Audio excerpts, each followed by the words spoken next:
Hola, les habla Jorge Ramos, soy inmigrante y periodista. Quiero invitarte a profundizar en los temas más relevantes y controversiales de la actualidad en el podcast llamado Contrapoder. Descubre las diferentes voces de los protagonistas del momento con entrevistas a profundidad. Escucha el podcast Contrapoder en Euphoria App y en todas las plataformas. Bienvenidos al podcast del Noticiero Univisión Edición Nocturna. Aquí escucharás todas las noticias que necesitas saber para estar informado de los hechos más importantes día con día.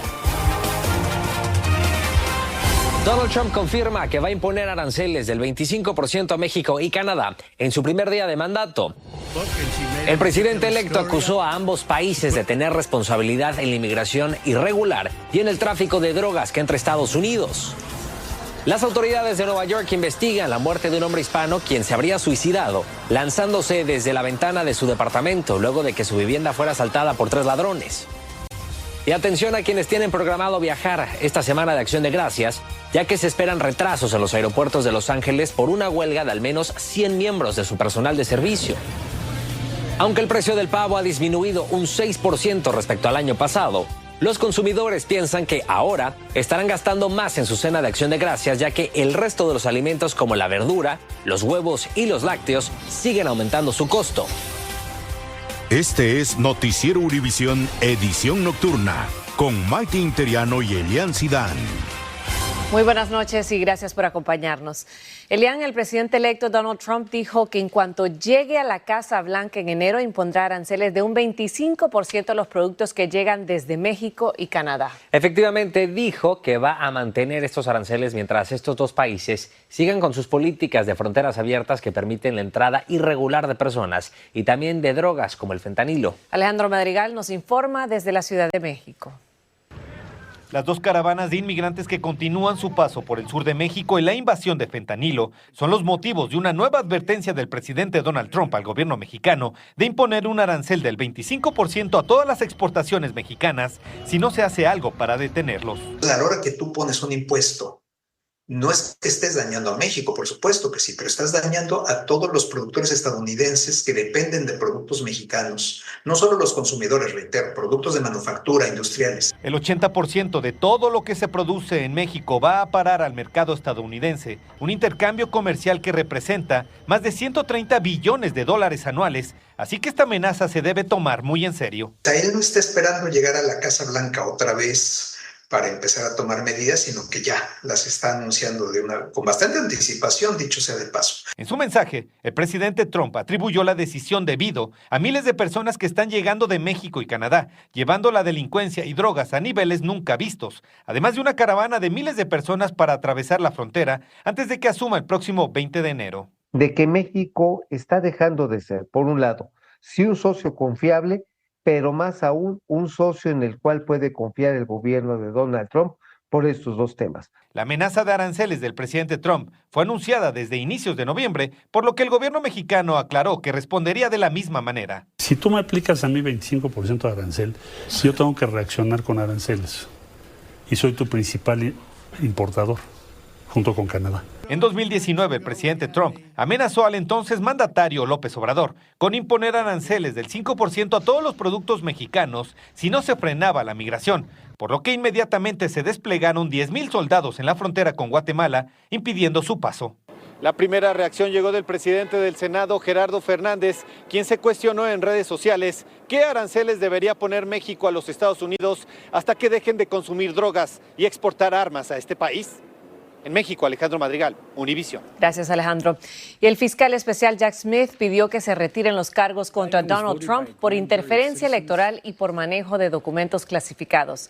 Smith argumentó que bajo las normas del Departamento de Justicia no se pueden seguir causas penales contra un presidente en ejercicio y ese será el caso de Trump cuando asuma el cargo en enero.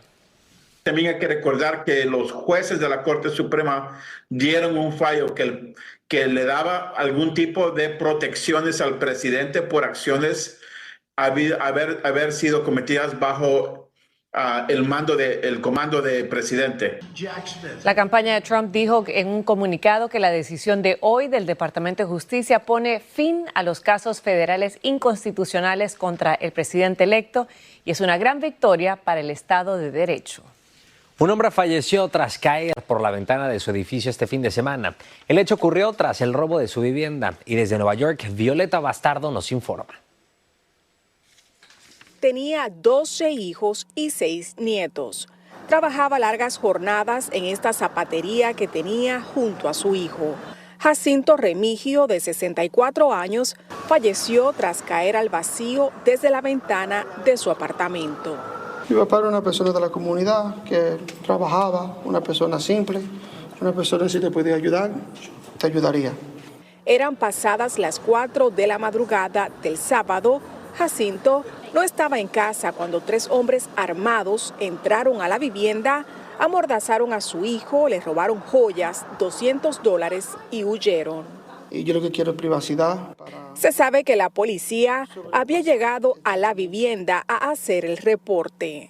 Jacinto, quien lucía decaído en las últimas semanas, según sus familiares, también arribaba al hogar en ese momento.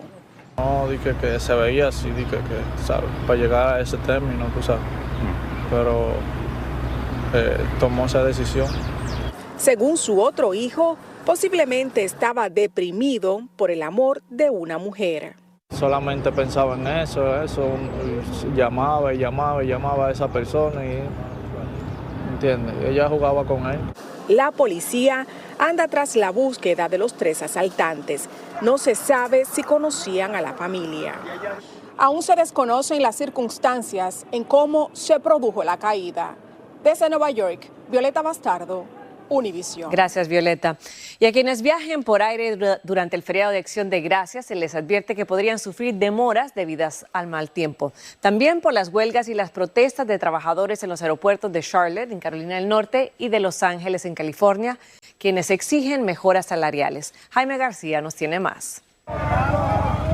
El tráfico para ingresar al Aeropuerto Internacional de Los Ángeles quedó paralizado esta mañana por la marcha de decenas de empleados de la terminal aérea, dedicados al manejo de equipajes, el transporte de pasajeros en sillas de ruedas y la limpieza de aviones, quienes demandan un aumento salarial justo. Trabajo de limpieza y pues que lo hacemos aquí porque ocupamos más dinero, porque $19 no es suficiente.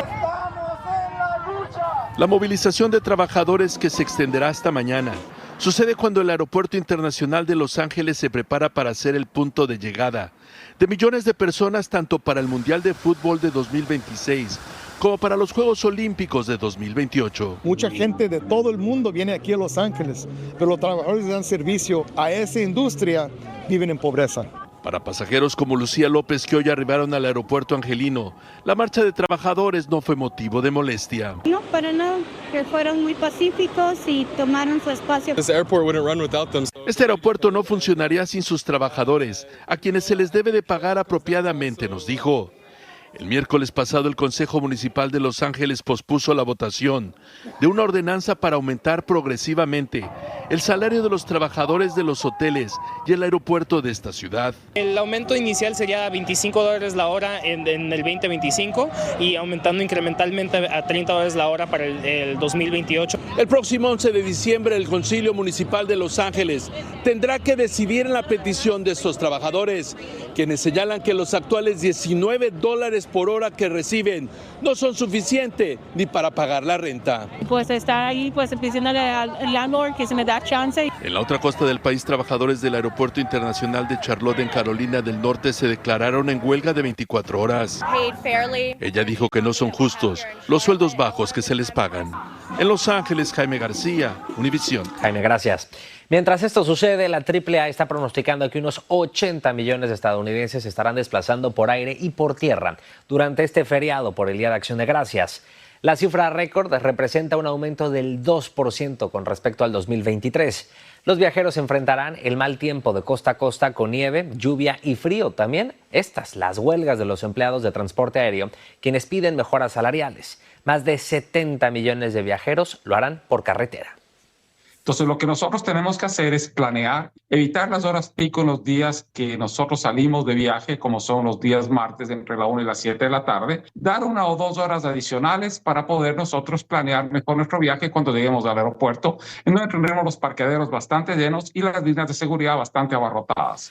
Las autoridades hacen hincapié no solamente en salir a tiempo, sino también en conducir con precaución debido a que las carreteras podrían estar resbalosas y con una visibilidad reducida.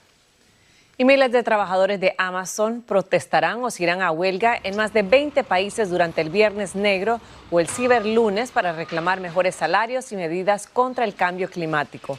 Las protestas se llevarán a cabo en Estados Unidos, Alemania, el Reino Unido, Turquía, Canadá, India, Japón, Brasil y otros países. Estás escuchando la edición nocturna del noticiero Univisión.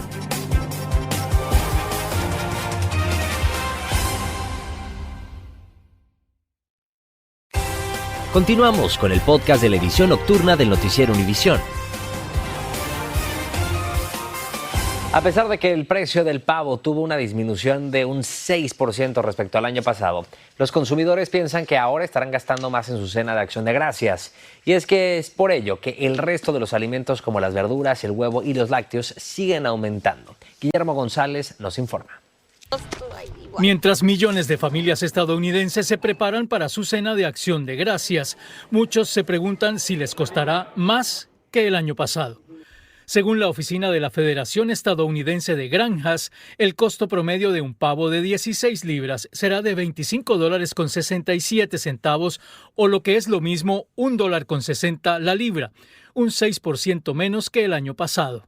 Pero a pesar del precio del pavo, muchos hispanos piensan que la cena les costará más cara. Las carnes, el pollo, todo, las verduras, todo vale bastante, mucho más. Más cara porque se han visto incrementos de valores en cuanto a carnes probablemente y por lo menos este año sí se nota un poco el cambio. Eso se impacta por todo lo que se llama la cartera general de consumo. Esta cena les va a costar más a la gente, a pesar de que la inflación, el índice de inflación está menor. Para algunos analistas, no es que los precios hayan bajado con la reducción de la inflación, es que dejaron de subir, que es bien distinto. Pero los precios subieron una cantidad importante en los últimos 24 meses. Sin embargo, la Federación Estadounidense de Granjas sostiene que el precio del pavo este año costará un 6% menos que el año pasado. En promedio, el costo de la cena será más elevado en la costa oeste que en la costa este, según esa organización. En opinión de expertos, a pesar de que el pavo cueste menos, la verdad es que los precios de los insumos que componen la cena de Acción de Gracias este año aún se mantienen un 19% más altos que antes de la pandemia. Regreso contigo. Muchas gracias, Guillermo. Y esta semana el Departamento de Agricultura de los Estados Unidos quiere asegurarse que la comida en el Día de Acción de Gracias no solo sea deliciosa, sino también segura y sana. Aquí les tenemos algunas recomendaciones clave. Adquiere el pavo al final de sus compras para mantenerlo frío el mayor tiempo posible. Verifique que el envase esté intacto para evitar la propagación de bacterias. Descongele el pavo en el refrigerador o en agua fría para evitar riesgos. Cocine el pavo a una temperatura de 165 grados Fahrenheit para asegurarse de que esté completamente cocido y libre de bacterias. Hay que tener muchísima precaución, Maite. Por otra parte, los hermanos Menéndez deberían haberse presentado hoy de una manera virtual en una audiencia para la revisión de su sentencia, pero esto no ocurrió. Y es que no pudieron conectarse debido a problemas técnicos. Sin embargo, el juez sí permitió que las tías de ellos dieran su testimonio a favor de ellos para que dejen la prisión. Y también reprogramaron la audiencia de Eric y de Lyle Menéndez para el 30 y el 31 de enero del próximo año. Y la sugerencia de un médico en Texas de que los pacientes que buscan atención médica no respondan sobre su estatus migratorio está provocando polémica. Este mes entró en vigor una orden ejecutiva del gobernador Greg Abbott que obliga a los hospitales a preguntar si los pacientes están legalmente en el país. Reina Rodríguez nos trae la controversia y las reacciones. Con este video de TikTok, el doctor Tony Pastor, cardiólogo en Texas, se muestra desafiante ante la controversial orden ejecutiva que requiere que los hospitales públicos del estado recopilen información sobre el estatus de ciudadanía de sus pacientes. El médico expresa su preocupación sobre la política migratoria estatal, informando a su audiencia que realmente no es obligatorio responder a la pregunta. Al doctor no le va a impactar, el costo es para el hospital. ¿De qué manera? No van a recibir fondos estatales. A través de X, el gobernador Greg Abbott envió un mensaje al centro hospitalario donde ejerce el doctor en el que advierte este médico está poniendo en peligro la financiación que reciben de Medicaid y Medicare. Será mejor que lo piensen 2 veces y tengan un historial claro. Habrá consecuencias, agregó. No puedes decirle a la gente tienes que contestar o no te doy tratamiento. Lo dice bien claro la misma orden ejecutiva de él. Defensores de los migrantes dicen que es importante reflexionar sobre las implicaciones de estas medidas en la salud y el bienestar de las comunidades tejanas. Cuando han ido a los hospitales y no contestan la pregunta, les vuelven a pedir que llenen el formato, ¿no? Entonces es por eso que les estamos pidiendo que como opción que se nieguen a contestar la pregunta. Los comentarios dentro y fuera de las redes sociales sobre este mandato son variadas y extensas. La prioridad para médicos y activistas es el derecho de acceso a la salud. La Unión Americana de Libertades Civiles cuenta con un formulario en Internet mediante el cual un paciente puede compartir si cree que el personal de un hospital se comportó de manera inapropiada al preguntarle su estatus migratorio. Ni los doctores en el hospital van a negar por razones económicas o razones migratorias. En McAllen, Texas, Reina Rodríguez, Univisión. Hoy se conmemoró el Día Internacional para la Eliminación de la Violencia en contra de las Mujeres y además en distintas ciudades de Latinoamérica. Allí colectivos feministas y organizaciones de la sociedad civil salieron a las calles a exigir a sus gobiernos más seguridad. Hoy, Día Internacional de la Violencia contra las Mujeres, es una cuenta pendiente que tiene el Estado mexicano. La violencia sigue siendo grave, no ha bajado, 10 mujeres son asesinadas diariamente. El gobierno de la Ciudad de México dio a conocer además que la movilización durante este tipo de marchas se llevó a cabo de una manera pacífica. Y gracias a un tatuaje, las autoridades descubren que un joven arrestado en un popular centro comercial de Florida pertenece a la banda El Tren de Aragua. Y la presidenta de México, Claudia Sheinbaum, promete trabajar con las autoridades de Tabasco tras la masacre que se suscitó en un bar durante este fin de semana. Un joven arrestado por intentar robar en una tienda del Dolphin Mall en Miami podría ser un miembro de la peligrosa pandilla El Tren de Aragua. Las autoridades notaron que Abraham Abobracho tenía un tatuaje que lo relacionaba con ese grupo criminal. El Servicio de Inmigración y Control de Aduanas confirmó que le habían puesto un grillete al joven y este se lo quitó. Uno de los detectives de esta unidad especializada se dio cuenta que Abraham tenía un tatuaje en el brazo y ahí es cuando se dio cuenta que ese tatuaje es uno de los identificadores para el Tren de Aragua. El hombre que entró ilegalmente al país fue acusado de hurto mayor, agresión a un oficial y resistencia a un oficial y se encuentra tras las rejas en Miami-Dade bajo arresto migratorio. En México, la presidenta Claudia Sheinbaum afirmó que su gabinete de seguridad va a comenzar a trabajar con las autoridades estatales de Tabasco en una estrategia especial para cada entidad. Lo dijo después de la masacre que se registró en un bar de ese estado, en donde murieron 6 personas y otras 10 resultaron heridas durante este fin de semana. Y un niño corría por una concurrida autopista cuando apareció un buen samaritano. Y un niño está vivo de milagro gracias a un buen samaritano, Elian. La cámara frontal de su vehículo captó el momento en el que el pequeño corría sin mayor preocupación por una concurrida autopista de Virginia. Bueno, este conductor actuó rápidamente y salió de su auto para poner a este niño a salvo. El menor estaba bajo la supervisión de sus profesores de preescolar cuando se encaminó a esa autopista. Impresionante.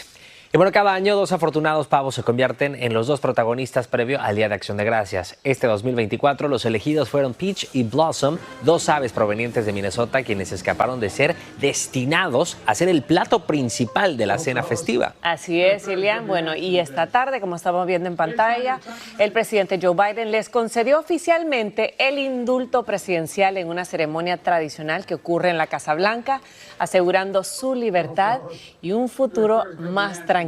Esos 2 pavitos se salvaron este Día de Acción de Gracias. Peach y Blossom definitivamente nunca olvidarán este perdón presidencial que les otorgó el primer ejecutivo de la Casa Blanca, Joe Biden. Bueno, así llegamos al final de este noticiero. Muchísimas gracias por acompañarnos como siempre. Así es, muchísimas gracias. Muy buenas noches y a nombre de este gran equipo, muchas gracias por su sintonía. Muy buenas noches. Que descansen.